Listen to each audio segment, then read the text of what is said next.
Salam alaikum. Donc là, on va passer à la prochaine page. Donc c'est la page 44. Donc là, c'est des exemples avec la damma. Donc on va commencer avec la damma au début du mot.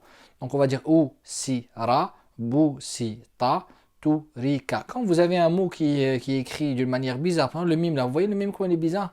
Donc l'élève, il peut arriver ici et dire, ne pas comprendre. Donc là, vous entourez et dès que vous avez votre professeur, vous lui faites une photo, vous dites, j'ai pas compris ça, expliquez-moi.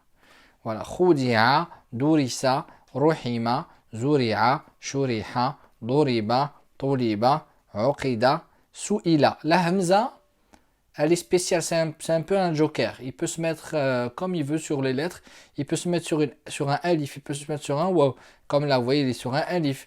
Comme là, ici, là. Il peut se mettre sur un waw. Il peut se mettre sur un ya, il peut se mettre sur un support de ya, il peut se mettre sur rien du tout, comme shay. Mais dans tous les cas, il faut pas regarder le support. Le support, il n'est pas important que ce soit ça, soit. Ce qui est important, c'est de le lire avec l'accent. Donc, hamza avec ou, ça fait ou.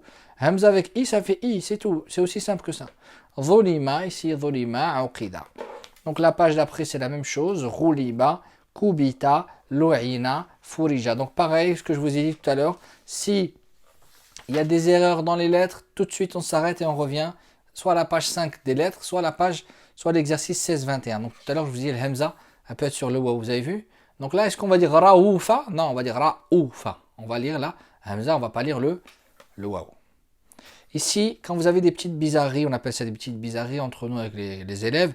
Donc, comment on va faire avec, comment ça s'appelle cette crevasse? C'est un ha. Le ha, il se dessine des fois, rarement dans le Coran de cette façon-là. Mais ils vous l'ont mis comme ça, vous savez comment réagir quand vous allez le trouver, Inch'Allah. Jumi'a, le mime, vous avez vu le mime, comment il est ici?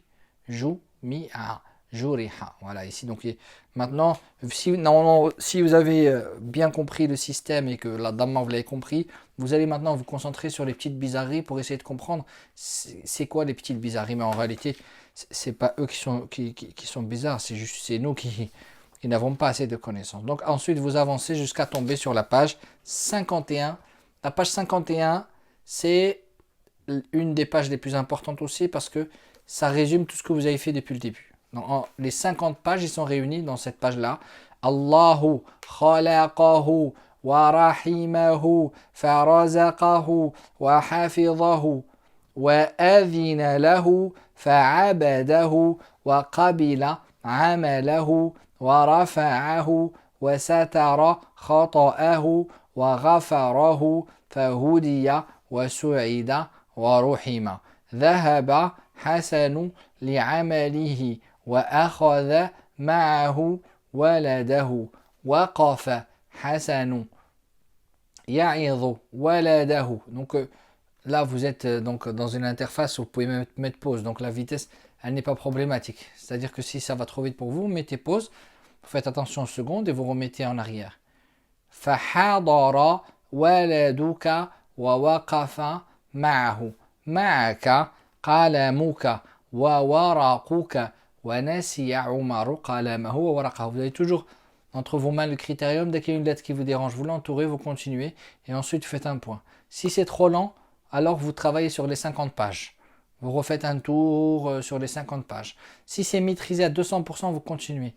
C'est comme ça que vous allez à la fin lire, mais vraiment de la manière la plus propre possible.